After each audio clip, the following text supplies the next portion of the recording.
In 2 minutes or less, I'm going to show you exactly everything that you need to know ever about using Fibonacci and Fibonacci retracements while day trading. So let's get into it. If price is trending up, you want to mark every single high point. Every one of these little dudes, you are going to use the high points in an uptrend as your market structure. So anytime price breaks above that high, you're looking at Fibonacci levels. It's not going to happen all the time, but when it does, it's amazing. Now, the next thing that you're going to want to do is set up your Fibonacci tool exactly like I have it. The Fib tool is the third icon down. And you will see Fib retracement, put a star next to it. It's very important. When you draw it on your chart, it will look different than what I have. These are my settings. Take a screenshot and it will look exactly like mine. I've also removed the background colors. Enjoy, my friends.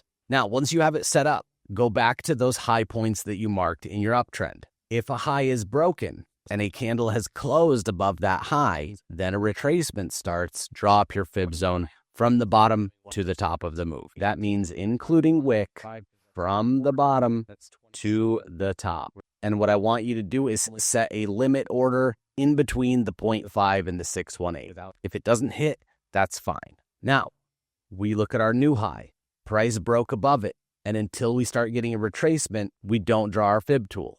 So we don't draw one here, but we started to get a retracement here. Draw the Fib tool from the top to the bottom.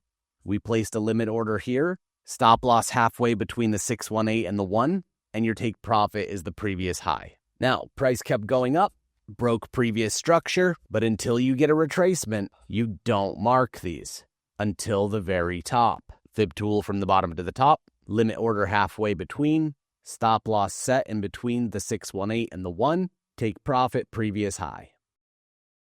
You do the exact same thing for short positions, and it just keeps working over and over and over and over again. If your limit order doesn't get hit, that's fine. Move on to the next one. If you guys want to see a full in-depth video on this topic and how I use it on a 1-minute chart, check out this video right here. Thanks so much for watching, and we will see you in the next one.